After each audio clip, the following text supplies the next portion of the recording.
ఈరోజు CPM party Armoor division committee ఆధ్వర్యంలో party సభ్యులకు రాజకీయ శిక్షణ తరగతి నిర్వహించడం జరుగుతూ ఉంది. ఈ రాజకీయ శిక్షణ తరగతుల్లో ప్రధానంగా దేశంలో రాష్ట్రంలో రాజకీయ పరిస్థితులు ఎట్లా ఉన్నాయి, ఈ ఎన్నికల్లో గెలిచినటువంటి వాళ్ళు ఏ రకంగా మారుతూ ఉన్నారనేటువంటి విషయాన్ని ఇవాళ పార్టీ సభ్యులకు వివరించడం జరిగింది. అంతేకాకుండా మన కర్తవ్యంగా ప్రభుత్వం ఇచ్చినటువంటి హామీలని మరి వాటి కోసం ఏ రకమైనటువంటి కార్యాచరణకు సిద్ధం కావాలని చెప్పేసి మరి చెప్పడం జరిగింది. ఎందుకంటే మరి కాంగ్రెస్ ప్రభుత్వం అధికారంలోకి వచ్చి 7 నెలలు గడిచిపోయింది. ఇవాళ ఇచ్చినటువంటి హామీలు కేవలం 2 మాత్రమే అమలవుతూ ఉన్నాయి. అది కేవలం మహిళలందరికీ ఫ్రీ బస్సు, రెండవది ఉచిత విద్యుత్ అని చెప్పేసి చెప్తా ఉన్నారు. ఈ ఉచిత విద్యుత్ కూడా పేదలందరికీ కూడా అమలు అవ్వట్లేదు. ఇంకా చాలామంది దరఖాస్తు చేసుకుంటా ఉన్నారు. కరెంటు బిల్లు అందరికీ వస్తూ ఉంది.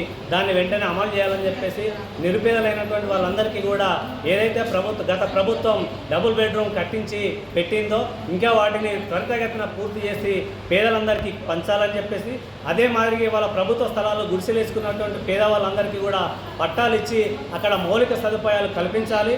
వాటితో పాటు 5 లక్షల రుణం కూడా వెంటనే మంజూరు చేయాలని చెప్పేసి ఇవాళ సిపిఎం పార్టీగా డిమాండ్ చేస్తా ఉన్నాం. అదే మాదిరిగా కేంద్ర ప్రభుత్వం సంవత్సరానికి 2 కోట్ల ఉద్యోగాలు ఇస్తానంది. కానీ ఆ ఉద్యోగాలు ఇవ్వట్లేదు. కేవలం పెట్టుబడిదారుల కోసం ఇవాళ మన ధరలను కూడా పెంచేస్తూ ఉంది.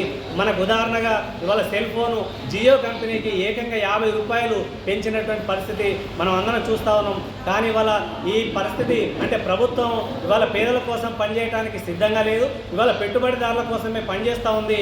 కాబట్టి రాబోయేటటువంటి రోజుల్లో ఇవాళ కార్మికుల్ని, ప్రజల్ని, రైతుల్ని ఏకం చేయాల్సినటువంటి బాధ్యత ముఖ్యంగా కమ్యూనిస్టు పార్టీల మీద ఉంది. కాబట్టి కమ్యూనిస్టు పార్టీ ప్రజలందరినీ కూడా పోరాటానికి సిద్ధం చేయడానికి ఈరోజు రాజకీయ శిక్షణ తరగతులు నిర్వహిస్తున్నామని చెప్పేసి తెలియజేస్తాం.